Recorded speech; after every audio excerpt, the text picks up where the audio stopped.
Hello guys, welcome to Ninja Technique ji के।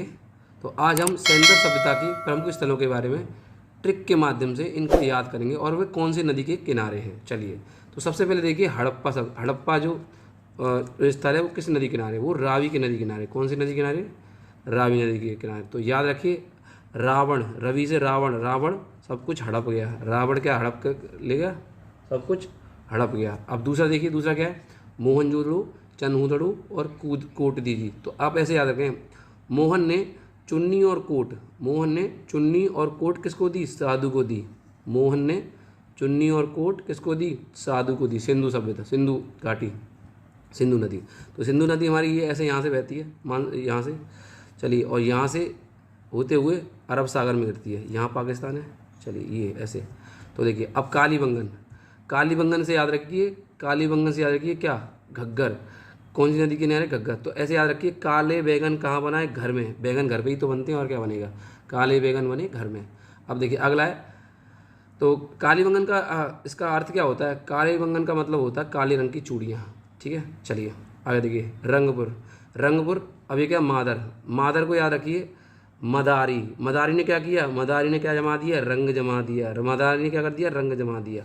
ठीक है, तो चलिए अब देखिए, रोपड़, रोपड़ क्या? रोपड़, रोपड़, रोआ, रोआ कब रोता है आदमी? कभी कभी ऐसा होता है, लाज लगती है, लाज लगते लगते क्या होता है? वो रोने लग जाता है। लाज लगी तो रोया। तो चलिए करते हैं। सबसे पहले हड़प्पा, हड़प्पा कौन सी नदी है? रावी नदी। मोहन, मोहन, चनूदड़ो, कोट दीजी, है ना? तीनों कौन सी नदी है? तीनों हमारी नदी हैं, सिंधु नदी। कालीबंगन, कालीबंगन घग्गर। रंगपुर, मादर नदी, मादर नदी। रंगपुर कौन सी नदी है? मादर नदी। अच्छा, रोपड़, लाज लगी तो रोया, रोया, सतलज नदी। लोथल, लोथल, अच्छा लोथल। अब देखिए, तल है, तल। आदमी भूख का लगाता, खाना कहाँ खाता? पुराने ज़माने में खाना कहाँ खाता? भोग लगाता था थल पे। कहाँ पे? ज़मीन पे भोग लगाता था, थल पे। ठीक है, चलिए अब ये लिख रहा है आलमगीर। आलमगीर क्या होता है? आलमगीर को याद रखना, अलमारी। अलमारी में कोई चीज़ हाइड करते, हिंडन मतलब हाइड माने छिपाना होता है ना, हाइड किया। अलमारी में क्या किया? आलमगीरपुर हिंडन हाइड किया। चलिए अब सूत कांगे डोर, सूतक बोलते हैं, सूतक लग गए, सूतक लग गए, दशक लग गए, दशक, सूतक लग गए, दशक लग गए, दास, दास, सूतक लग गए, दास लग गए, सूत्र दास। ठीक है, आगे देखिए, सूतक लग गए और दास लग गए, दशक लग गए, सूत्र लग गए। अब देखिए बनमाली। अब देखिए वन में क्या होते हैं? वन में वरना रंग कलर अलग अलग टाइप के क्या होते हैं? रंग बिरंगे फूल पेड़ पौधे होते हैं, है ना? वन में क्या होते हैं? जैसे या ऐसे याद करें, वन माली, वन का जो माली, माली जो होता है वो क्या है? रंग बिरंगे फूल की देखभाल करता है ना, रंगोई, रंगोई। ठीक है, धोला वीरा। अब यहाँ क्या लिख रहा है? धोला वीरा, वीरा मतलब वीर, है ना? और लू नी, लूनी मतलब लू, लू मतलब गर्म हवा। यहाँ हमारे यहाँ मई के महीने में लू चलती है ना, तो उसमें निकलना क्या? वीरता का काम है। कैसा काम है? वीरता। तो लूनी कौन सी नदी के किनारे, सॉरी, धोलावीरा कौन सी नदी किनारे है? लूनी नदी किनारे। ठीक है, चलिए अगला कौन सा है? अगला देखिए, अगला है सूत का। क्या है? सूत का को हम, सूत का हो मतलब निकाह, याद रखिए, निकाह। सूत का हो निकाह, और निकाह का मतलब क्या होता है? शादी। निकाह का मतलब होता है शादी। तो ये सारी चीज़ें हमें याद हो गई। एक बार फिर से देखिए, चलिए धीरे से, है ना? हड़प्पा नदी, हड़प्पा सभ्यता, रावी नदी। मोहनजोदड़ो, सिंधु नदी। चन्हूदड़ो, सिंधु नदी। कोटदीदी, सिंधु नदी। कालीबंगन, घग्गर नदी। रंगपुर, रंगपुर मादर नदी।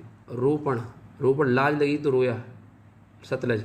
लोथल, लोथल कौन से किनारे है? भोगवा नदी किनारे। आलमगीर, अलमारी, अलमारी में क्या है? हिंडन, है ना, हाइड। सूतकांगेडो, सूतक लग गए, दासक लग गए, है ना?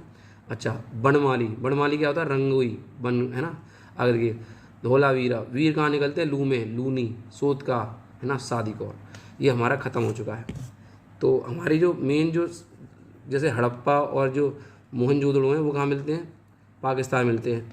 और हड़प्पा सभ्यता की एक बात बताऊं, यहाँ पे है ना एक मतलब इनकी जो लिपि है ना, अभी तक नहीं पढ़ी जा सकती। अभी तक कोई लिपि इनकी पढ़ी नहीं जा सकी है। तो इसे हम कह सकते हैं कि सबसे पुरानी लिपि से मान सकते हैं। दुनिया की सबसे पुरानी लिपि हम हड़प्पा सभ्यता की लिपि को मानते हैं। क्यों? क्योंकि इसको अभी तक पढ़ा नहीं जा सका। ये सबसे पहली, और जो संस्कृत वगैरह, पाली वगैरह है वो पढ़ी जा चुकी हैं। और पाली को जिसने पढ़ा था उनका नाम था जेम्स प्रिंसेप। याद रखिएगा, जेम्स प्रिंसेप आता है कई बार, जिन्होंने पाली के बारे में पूरे अशोक के सम्राट अशोक के बारे में पूरी जानकारी निकाली थी। तो थैंक यू। खत्म, bye bye. Tata, good bye, गया।